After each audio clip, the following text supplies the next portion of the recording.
This time when we look at the cycle, let's think about energy levels and mood and the impact of stress. So again, women are different from men. Men have this like 24-hour cycle basically of varying energy levels, and women have this, basically month-long cycle.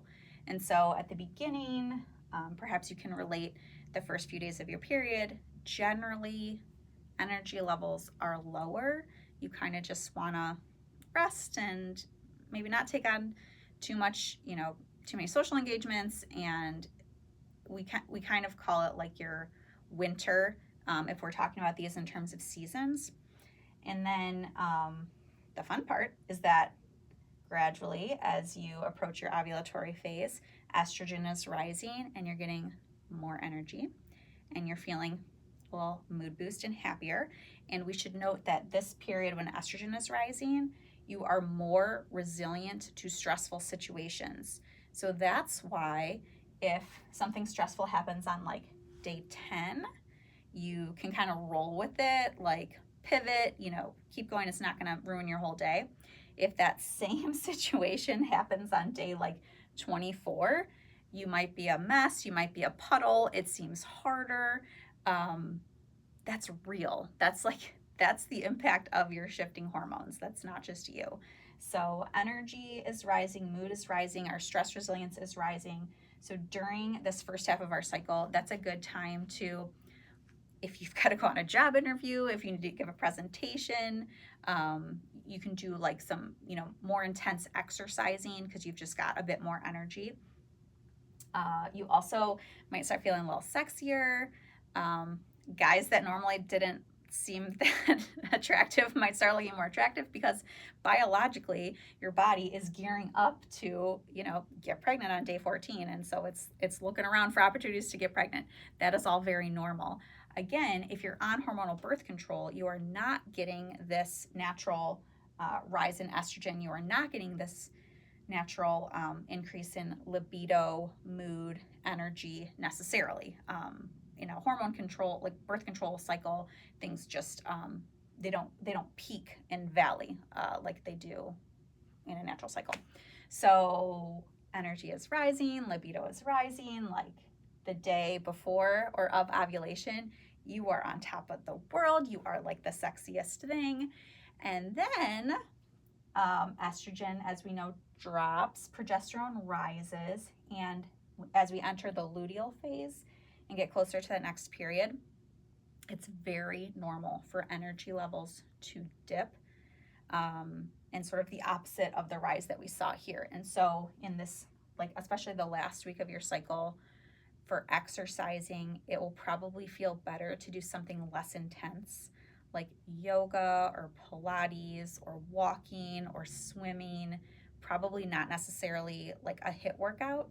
And I know this might be hard. So depending on your current lifestyle and like your current approach to movement and exercise, and everyone's different, we know, if something's working for you, that's great. But we do know that overexerting yourself, like over exercising in the luteal phase, it can impact your progesterone levels because our bodies cannot handle cortisol or stress to the body as well. We are not as resilient to stress during that latter half. And over exercising is, can release cortisol. It is a stress on our body, not to mention stressful relationships, stressful job, and, stressful social media scrolling. All of those things are going to increase cortisol, which is detrimental to our progesterone levels. So that was a lot, but the big picture here is that you kind of are a different version of yourself at different points along this cycle, and that is normal and okay, and we can have compassion. Like I have a lot of compassion for day 27 Emily. Like, let's draw her a bath, let's cancel 2 of the things that were on her calendar, let's get her some, like cozy soup and a good Netflix show that has Kristen Bell in it probably, and she's gonna maybe just chill a little bit. Whereas day 13 Emily, send me to that conference, like put me in, coach. I'm going on a date, I'm buying a new outfit. I'm just, doing like my really hard hot yoga workout that day. Same Emily, two different versions, very normal. And my hope for you is that what we're learning here together helps you have compassion for your day 3 self, your day 7 self, your day 18 self, and so on. That's really the goal. Our society, our capitalist society, expects, factory workers, robots. You should be able to do the same thing every day. Our, default work schedule is set up that we should be able to, be productive from 9 to 5 every day, day 1 through 28, because men can. And that's just not the reality. So you have permission to lean into what your body's telling you you need on a given day. And to the extent that you can plan your life around knowing that things are changing, that's probably good.